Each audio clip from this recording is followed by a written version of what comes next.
Doctor Salim Khan لکھتے ہیں کہ میرے قتل کے بعد اس نے جفا سے توبہ۔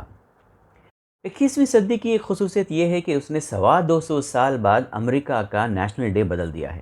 یہ ایک حقیقت ہے۔ فی الحال 11 سپٹمبر کو 4 جولائی سے زیادہ اہمیت حاصل ہو گئی ہے۔ ڈاکٹر سلیم صاحب آگے اس کی تفصیل بتاتے ہیں۔ ظاہر ہے کہ اس کے بارے میں اتنا کچھ لکھا، پڑھا، بولا اور سنا جا چکا ہے جس کا اس سے کوئی دور کا واسطہ نہیں ہے۔ 15 اگست کی مانند 4 جولائی USA کا آزادی کا دن ہے۔ 1776 کو اسی دن امریکہ نے برٹش امپائر سے اپنی غلامی کا قلادہ اپنی گردن سے نکال پھینکا تھا۔ Our mission in Afghanistan was never supposed to have been nation building. It was never supposed to be creating a unified, centralized democracy. امریکی پریزیڈنٹ جو بائیڈن افغانستان میں اپنا فوجی مشن 31 اگست کو ختم کرنا چاہیے اور وہ ختم کر چکے ہیں، اور اس سال 11 سپٹمبر کی نوعیت بدل جائے، یہ بھی بدل گئی ہے۔ جو بائیڈن نے اعتراف کیا کہ ہم افغانستان میں ملک کی تعمیر کرنے نہیں گئے تھے۔ اپنے ملک کے مستقبل کے بارے میں فیصلہ کرنا افغان رہنماؤں کی ذمہ داری ہے۔ وہ ایک ساتھ مل کر فیصلہ کریں کہ انہیں اپنا ملک کیسے چلانا ہے۔ کاش یہ بات جارج W. بش کو 20 سال قبل سمجھ میں آ جاتی تو آج عالم انسانیت اس عظیم تباہ کاری سے بچ جاتی جس کو ایک فرضی دشمنی اور انتقام کی آگ نے جنم دیا تھا۔ Fake war on terror.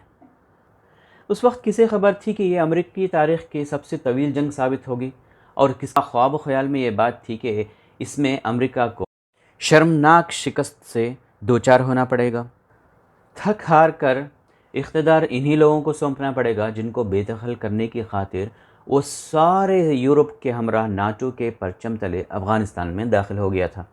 اللہ کی مشیت کا یہ عظیم معجزہ ہے کہ طالبان کو دوبارہ اقتدار سے نوازا جا رہا ہے۔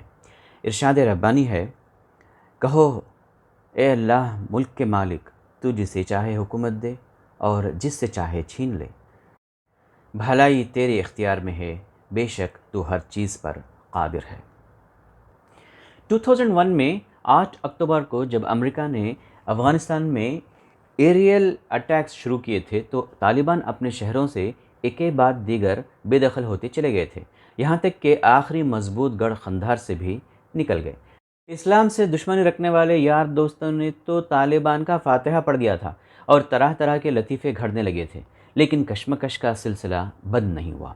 20 سال گزر جانے کے بعد بھی امریکہ اور اس کے الائیڈ فورسز کی وہ توقعات پورے نہیں ہو سکیں جن کا خواب دکھایا گیا تھا۔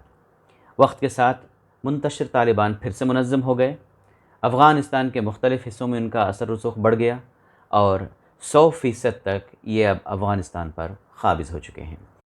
جو بائیڈن کے خواب و خیال میں بھی نہیں تھا کہ طالبان اتنی تیزی سے افغانستان پر قبضہ کر لیں گے۔ وہ اپنے ایک تقریر میں کہتے ہیں کہ وہ طالبان پر اعتبار نہیں کرتے، لیکن انہیں امریکی حمایت یافتہ افغان حکومت کی فوجی صلاحیت پر پورا بھروسہ ہے۔ اس 20 سالہ جنگ کا کوئی فوجی حل نہیں ہے، اس لیے امریکہ افغانستان کے تنازع کو سفارتی گفتگو سے حل کرنے کا حامی ہے۔ اس احساس ندامت پر غالب کا یہ شعر صادق آتا ہے کہ میرے قتل کے بعد اس نے جفا سے توبہ، کہ میرے قتل کے بعد اس نے جفا سے توبہ، ہائے اس زود پیشماں کا پشیماں ہونا۔ 20 سال قبل اس کے حوالے سے چھڑ جانے والی جنگ اپنے منطقی انجام کو پہنچ چکی ہے۔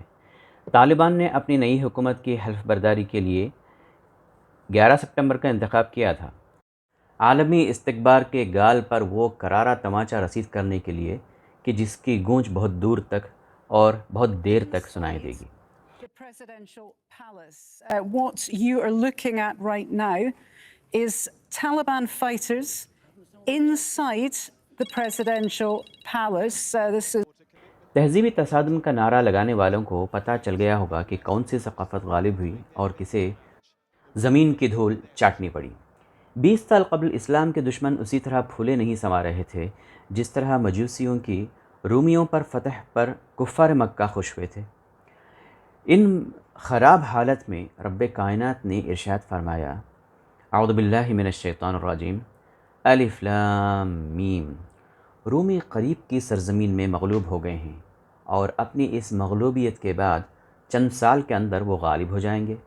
اللہ ہی کا اختیار ہے پہلے بھی اور بعد میں بھی، اور وہ دن ہوگا جب کہ اللہ کی بخشی ہوئی فتح پر مسلمان خوشیاں منائیں گے۔ آج امریکہ سمیت پورے ویسٹرن کنٹریز پسپائی پر اس کے ساری ہوارے سوگوار، غمزدہ اور دکھی ہیں، اور مسلمان اسی طرح خوشیاں منا رہے ہیں جیسے مجوسیوں کی شکست اور غزوہ بدر کی فتح پر وہ شادمان تھے۔ یہ بھی ایک عجیب حسن اتفاق ہے کہ غزوہ بدر کو یوم الفرقان کا نام کافروں نے دیا اور رسوا ہوئے۔ اسی طرح امریکہ کے x president George W Bush نے اپنی طرف سے خود اپنی مہم کو صلیبی جنگ قرار دیا، کروسیڈ وار، اور نامراد ہو گیا۔ 13 سال کے بعد امریکیوں نے جنگ ختم کرنے کی خاطر اچھے طالبان کی تلاش شروع کی، گڈ طالبان۔ 2018 میں بش کی اپنی جماعت کے ڈونلڈ ٹرمپ نے افغانستان سے واپسی کا فائنل ڈیسیشن لے لیا۔ فیبروری 2020 میں طالبان کے ساتھ پیس ڈیل ہو گئی۔ جارج بش نے اعتراف کیا کہ میرا دل ٹوٹ گیا ہے۔ یہ وہی ظالم حکمران ہے جس نے ساری دنیا کے لیڈرز کو مخاطب کر کے کہا تھا ہمارے ساتھ یا دہشت گردوں کے ساتھ۔ آج افغانستان کے سارے پڑوسی طالبان کے ساتھ شانہ بشانہ کھڑے ہیں، امریکہ کے ساتھ کوئی بھی نہیں ہے، بلکہ وہ خود بھی طالبان کو تسلیم کرنے کے نئے بہانے ڈھونڈ رہا ہے۔ جارج ڈبلیو بش نے دنیا کو تقسیم کر کے ایک بہت بڑے حصے کو اپنے ساتھ کر لیا اور ان سب کے ساتھ افغانستان پر حملہ بول دیا تھا۔ اس کی فرعونیت اس آیت کے مصداق تھی کہ واقعہ یہ ہے کہ فرعون نے زمین میں سرکشی کی اور اس کے باشندوں کو گروہوں میں تقسیم کر دیا۔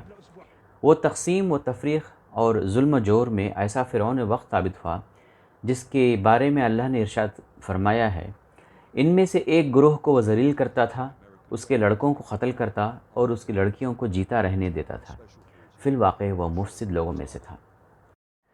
امریکہ نے افغانستان پر اپنا تسلط قائم رکھنے کے لیے کیا کیا ظلم و ستم نہیں ڈھائے، مگر فرمان ربانی ہے، اور ہم یہ ارادہ رکھتے تھے کہ مہربانی کریں ان لوگوں پر جو زمین میں ذلیل کر کے رکھے گئے تھے، اور انہیں پیشوا بنا دیں اور انہی کو وارث بنائیں۔ وہ طالبان جن کو کمزور پا کر کابل سے بے دخل کر دیا گیا تھا، آج افغانستان کے پیشوا بھی ہیں، وارث بھی ہیں۔ امریکہ کو اپنی غلطی کا احساس ہونے لگا تو وہ اسی اندیشے میں مبتلا ہو گیا جو فرعون کو لاحق ہو گیا تھا، کیونکہ مشیت الہی یہ تھی اور زمین میں ان کو اقتدار بخشیں اور ان سے فرعون و حامان اور ان کے لشکروں کو وہی کچھ دکھلا دیں جس کا انہیں ڈر تھا۔ طالبان کی فتح نے امریکہ اور اس کے حواریوں کو وہ سب دکھلا دیا ہے جس کا انہیں ڈر تھا۔ گزشتہ 20 سالوں کی کشمکش شاہد ہے کہ فرعون کے 4000 سال بعد بھی تم خدا کی سنت میں ہرگز تغیر و تبدل نہیں پاؤ گے۔ اپنا خیال رکھیے، مجھے یاسر صدیقی کو اجازت دیجیے۔ اللہ حافظ۔